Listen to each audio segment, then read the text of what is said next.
Hey guys, I'm Bhavri Devkate, and this is the first time I'm doing a live stream. I'm a student of Masters in English Language and Literature in the UK, and I've decided to start doing study streams because I feel it will help me focus on my studies more. So I'm gonna try and get more lighting today because it's my first time doing a stream. I want to do it more so in a relaxed manner and for a very short period. I'm just going to be reading for about 30 minutes. Um, I will be reading a lot because I need to pay attention, and I only am able to do that if I'm reading it aloud. This live is basically just to have something in the background if you're doing something in work. If you're if you need motivation to study as well, you can use this live as well as just as a white noise, basically. So I'm actually reading The End of the Tether by Joseph Conrad, and I'm halfway through the story actually. So you guys just have to piece it together. So let's get it started.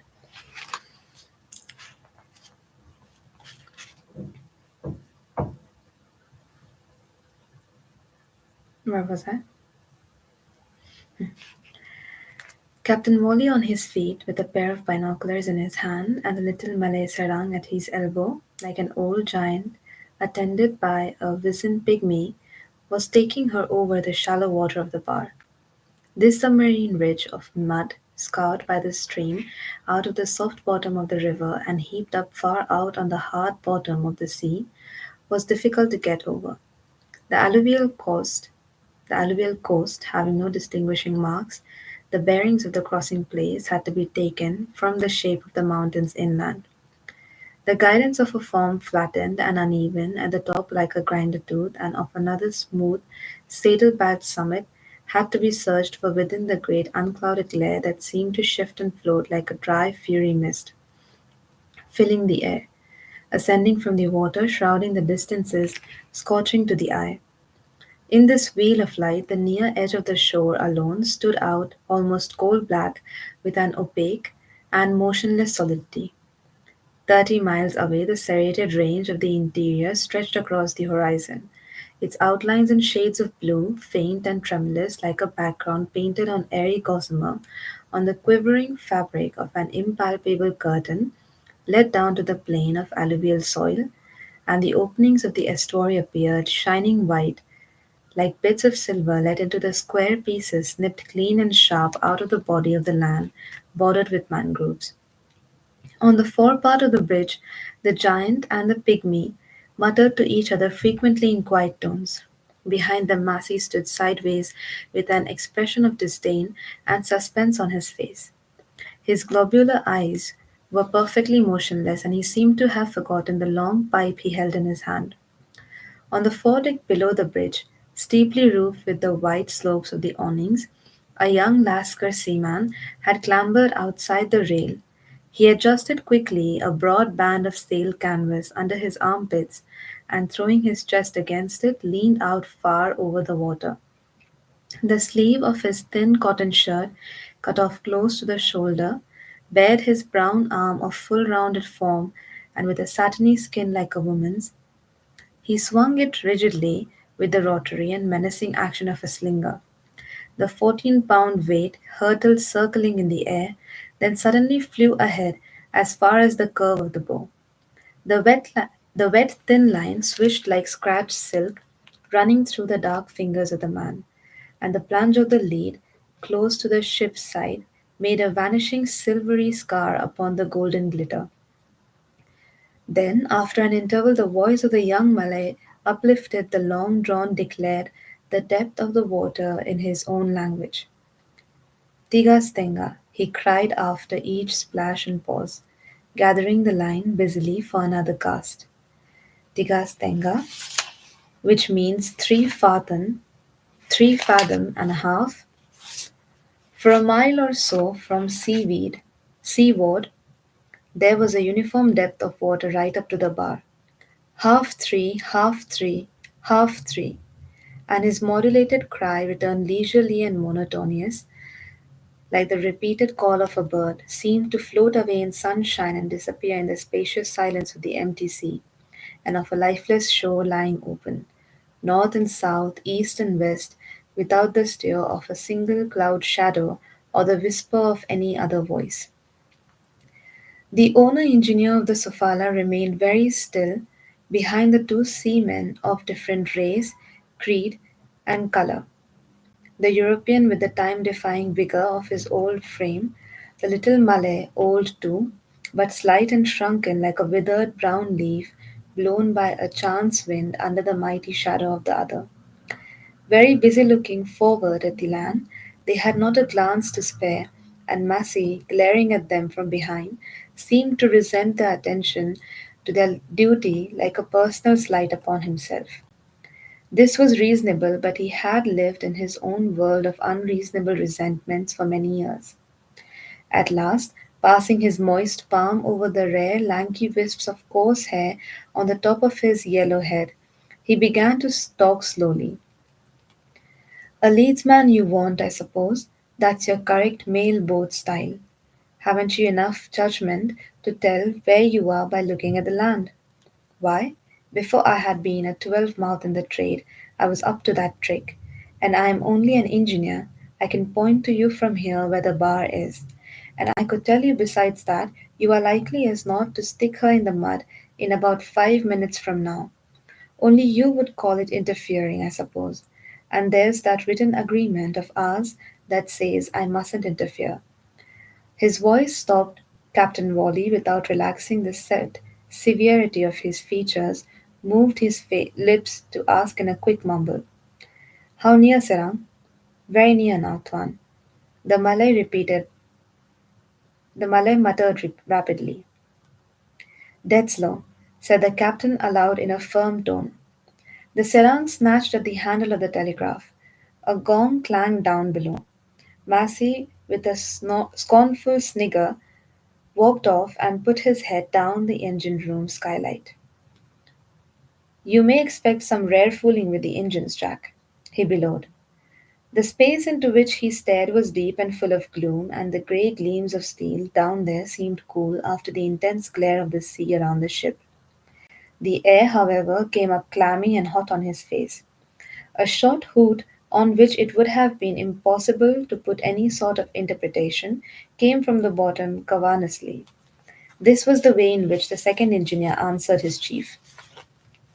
He was a middle aged man with an inattentive manner, and apparently wrapped up in such a taciturn concern for his engines that he seemed to have lost the use of speech.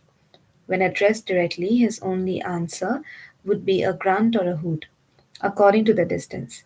For all the years he had been in the Sofala, he had never been known to exchange as much as a frank good morning with any of his shipmates. He did not seem aware that men came and went in the world. He did not seem to see them at all. Indeed, he never recognized his shipmates on shore.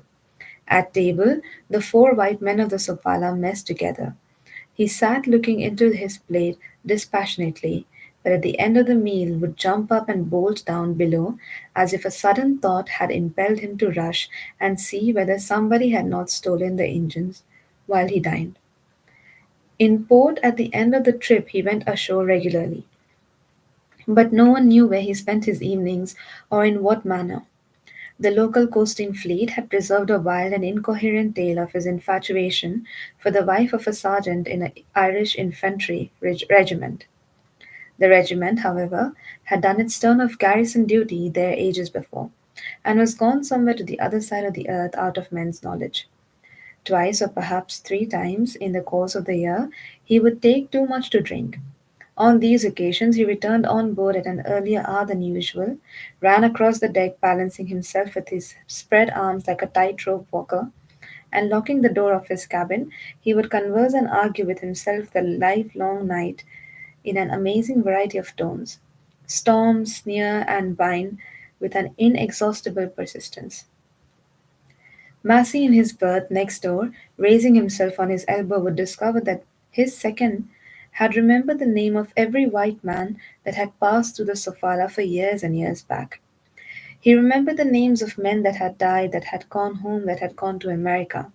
He remembered in his cups the names of men whose connection with the ship had been so short that Massey had almost forgotten its circumstances and could barely recall their faces.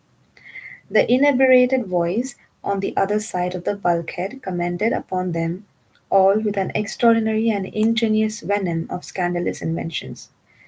It seems they had all offended him in some way, and in return he had found them all out. He muttered darkly, he laughed sardonically, he crushed them one after another, but of his chief, Massey, he babbled with an envious and naive admiration. Clever scoundrel! Don't meet the likes of him every day. Just look at him. Huh! Great. Ship of his own. Wouldn't catch him going wrong. No fear, the beast. And Massey, after listening with a gratified smile of these artless tributes to his greatness, would begin to shout, thumping at the bulkhead with both fists, mud now, which made him peep over the side. His peering eyes set aslant is in a face of the Chinese type, a little old face, immovable, as if carved in old brown oak, had informed him long before that the ship was not headed at the bar properly. Paid off from the fare made together with the rest of the crew after the completion of the sail, he had hung in his faded blue suit and floppy grey hat about the doors of the harbour office, till one day seeing Captain Wally coming along to get a crew for the Sofala, he had put himself quietly in the way. With his bare feet in the dust and an upward mute glance, the eyes of his old commander had fallen on him favourably. It must have been an auspicious day. And in less than half an hour, the white men in the office had written his name on a document as Serang of the fire ship Safala. Since that time, he had repeatedly looked at that estuary, upon that coast, from this bridge and from this side of the bar. The record of the visual world fell through his eyes upon his unspeculating mind, as on a sensitized plate through the lens of a camera.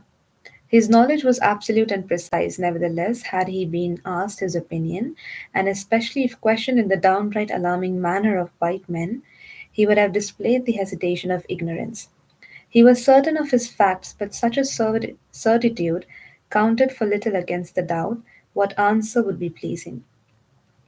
50 years ago, in a jungle village, and before he was a day old, his father, who died without ever seeing a white face, had had his nativity cast by a man of skill and wisdom in astrology, because in the arrangement of the stars may be read the last word of human destiny.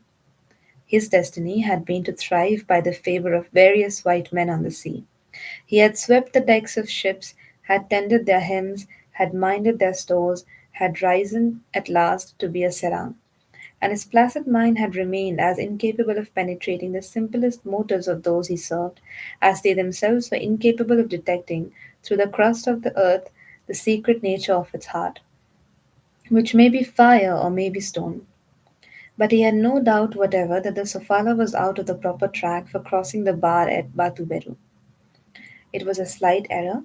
The ship could not have been more than twice her own length too far to the northward, and a white man at a loss for a cause, since it was impossible to suspect Captain Wally of blundering ignorance, of want of skill, or of neglect, would have been inclined to doubt the testimony of his senses. It was some such feeling that kept Massey motionless, with his teeth laid bare by an anxious grin. Not so the Serang.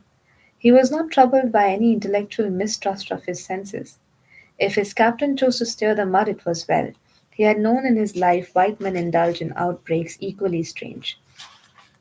He was only genuinely interested to see what would come of it. At last, apparently satisfied, he stepped back from the rail. He had made no sound. Captain Wally, however, seemed to have observed the movements of his serang. Holding his head rigidly, he asked with a mere stir of his lips, "Going ahead still, serang?" "Still going a little, Tuan," answered the Malay. Then added casually, "She's over." The lead confirmed his words. The depth of water increased at every cast, and the soul of excitement departed suddenly from the lascar swung in the canvas belt over the Sofala's side. Captain Wally ordered the lead in, set the engines ahead without haste, and averting his eyes from the coast, directed the Serang to keep a course for the middle of the entrance. Massey brought the palm of his hand with a loud smack against his thigh. You grazed on the bar. Just look astern and see if you didn't. Look at the track she left. You can see it plainly. Upon my soul, I thought you would. What made you do that? What on earth made you do that? I believe you are trying to scare me. He talked slowly, as if were circumspectly, keeping his prominent black eyes on his captain. There was also a slight plaintive note in his rising color, for primarily it was the clear sense of a wrong suffered undeservedly that made him hate the man who, for a beggarly £500, claimed a sixth part of the profits under the 3 years agreement. Whenever his resentment got the better of the awe the person of Captain Wally inspired, he would positively whimper with fury. You don't know what to invent to plague my life out of me. I would have I would not have thought that a man of your sort would condescend.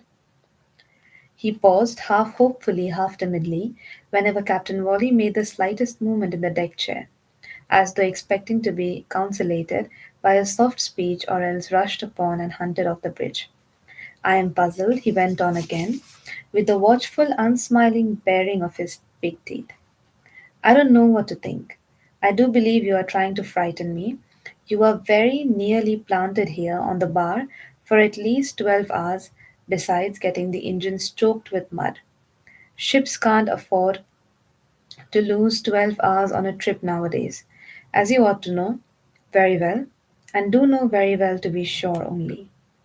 His slow volubility, the sideways cranings of his neck, the black glances out of the very corners of his eyes, left Captain Wally unmoved. He looked at the deck with a severe frown. Marcy waited for some little time, then began to threaten plaintively. You think you've got me bound hand and foot in that agreement.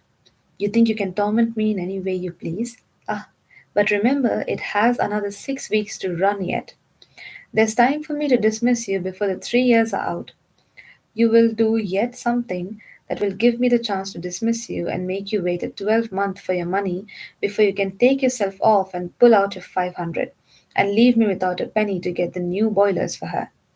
You gloat over that idea, don't you? I do believe you sit here gloating. It's as if I had sold my soul for £500 to be everlastingly damned in the end. He paused without apparent exasperation, then continued evenly. With the boilers worn out and the survey hanging over my head, Captain Wally, I say, what do you do with your money? You must have stacks of money somewhere, a man like you must. It stands to reason I'm not a fool, Captain Wally, partner. Again he paused as though he had done for good. He passed his tongue over his lips, gave a backward glance at the sarang, conning the ship with quiet whispers and slight signs of the hand. The wash of the propeller sent a swift ripple crested with dark froth upon a long flat spit of black slime. The Sofala had entered the river. The trail she had steered up over the bar was a mile astern of her now. Out of sight had disappeared utterly, and the smooth empty sea along the coast was left behind in the glittering desolation of sunshine. On each side of her low down, the growth of sombre twisted mangroves covered the semi-liquid banks, and Massey continued in his old tone with an abrupt start as if his speech had been ground out of him, like the tune of a music box by turning a handle. Though if anybody ever got the best of me, it is you. I don't mind saying this, I've said it. There. What more can you want? Isn't that enough for your pride, Captain Wally? You got over me from the very start. You got over me from the first.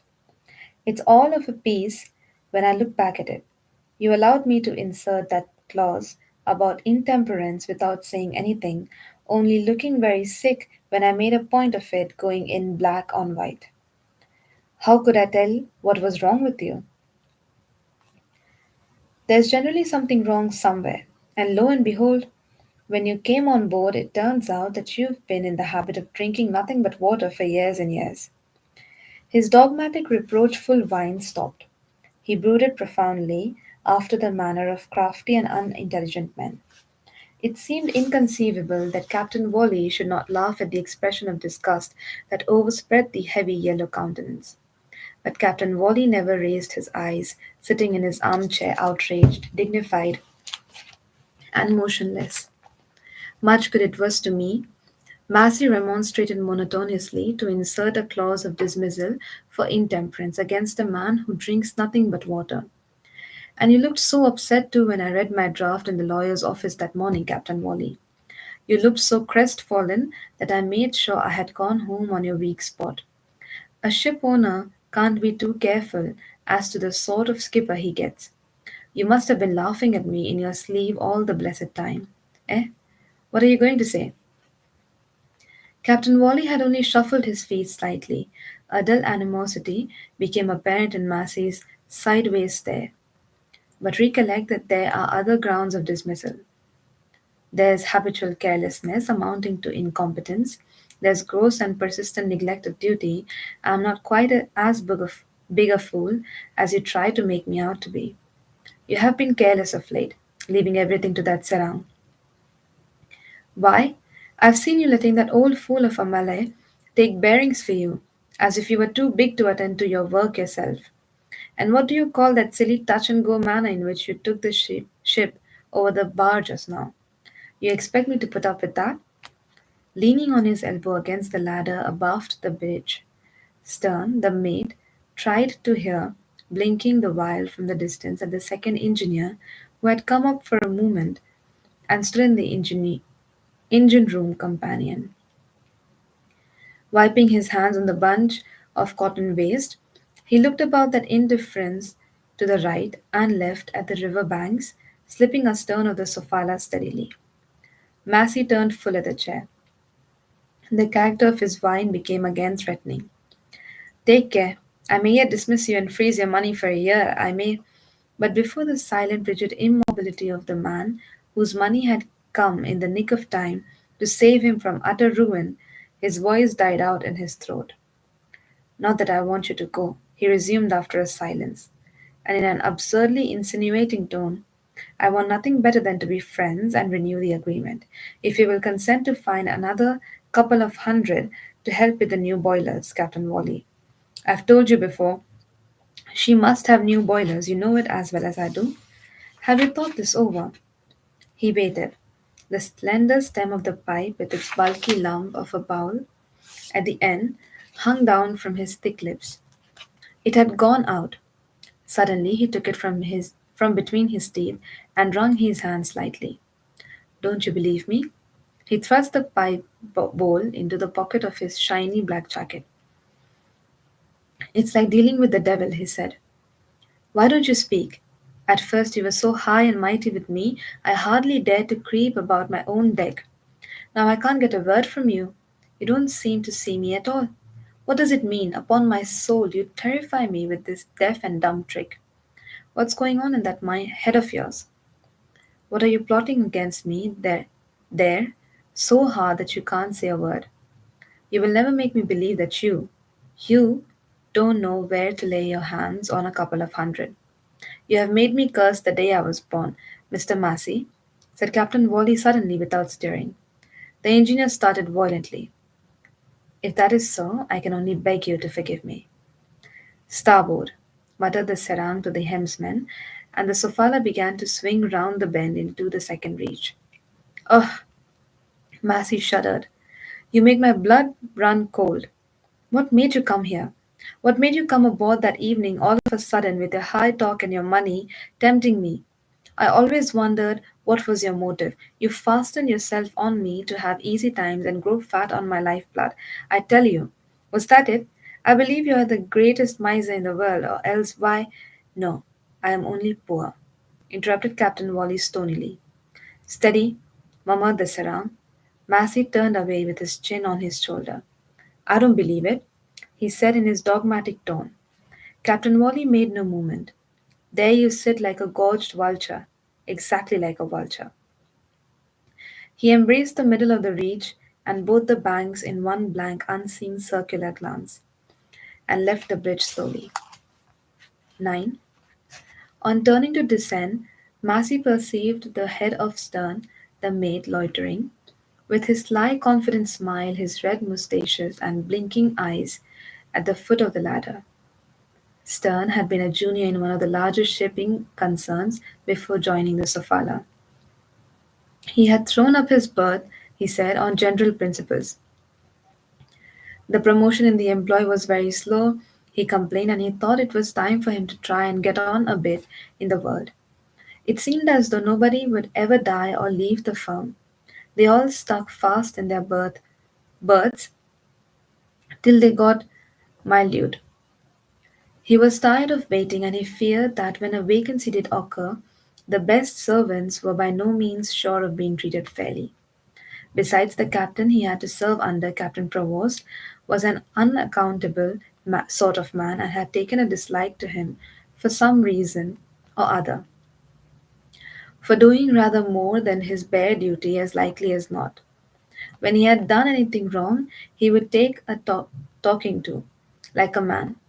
But he expected to be treated like a man too, and not to be addressed invariably as though he were a dog. He had asked Captain Provost, plump and plain, to tell him where he was at fault, and Captain Provost, in a most scornful way, had told him that he was a perfect officer, and that if he disliked the way he was being spoken to, there was the gangway. He could take himself off ashore at once. But everybody knew what sort of man Captain Provost was. It was no use appealing to the captain. Captain Provost had too much influence in the employ. All the same, they had to give him a good character. He made bold to say there was nothing in the world against him, and as he had happened to hear that the mate of the Sofala had been taken to the hospital that morning with a sunstroke, he thought there would be no harm in seeing whether he would not do. He had come to Captain Wally, freshly shaved, red faced, thin flanked, throwing out his lean chest, and had recited his little tale with an open and manly assurance. Now and then his eyelids quivered slightly, his hand would steal up to the end of the flaming moustache, his eyebrows were straight, furry, of a chestnut color, and the directness of his gaze seemed to tremble on the verge of impudence. Captain Wally had engaged him temporarily.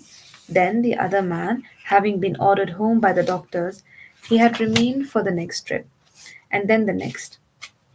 He had now attained permanency, and the performance of his duties was marked by an air of serious, single minded application.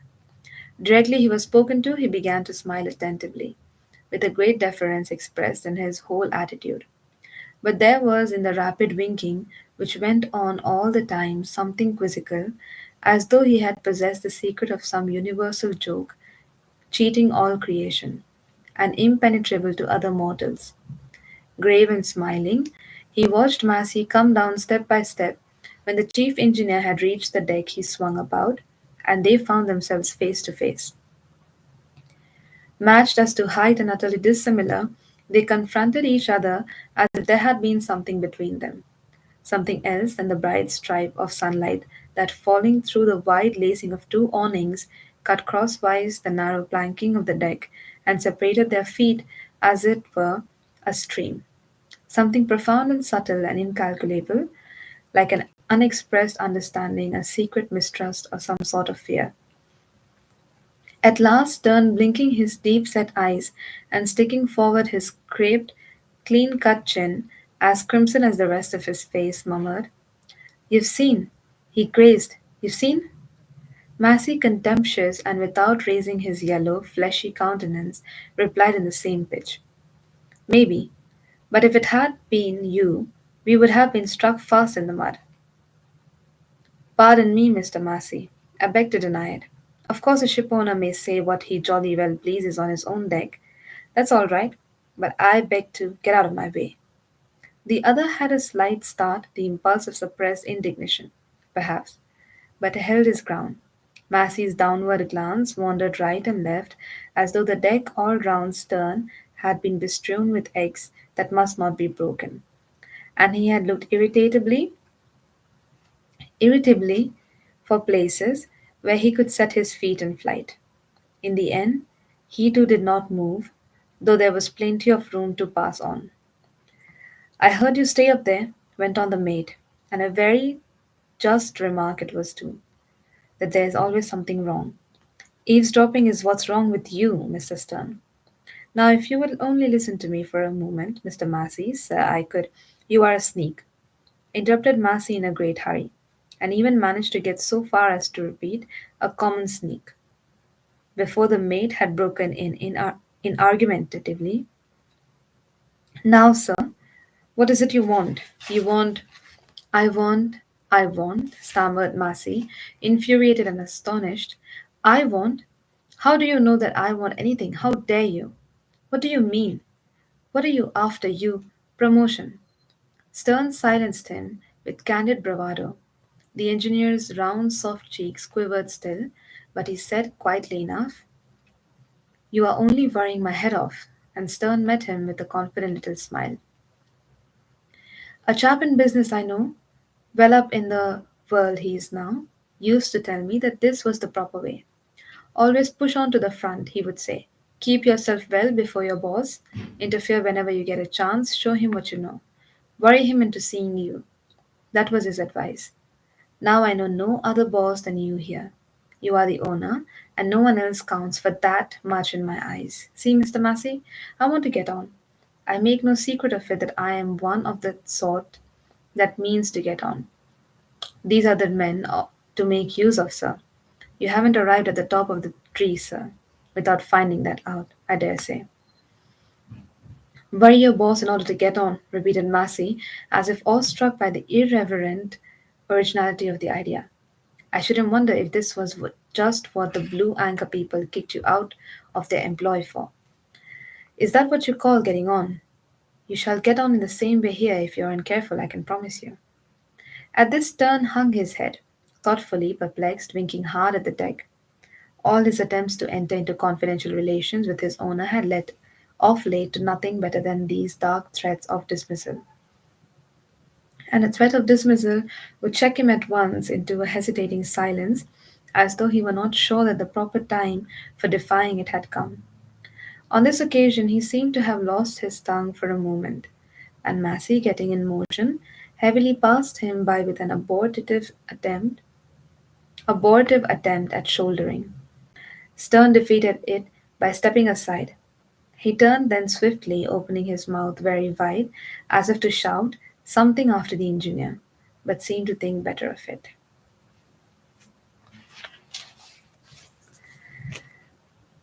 For today, I think I'll end the stream here and I will go to sleep.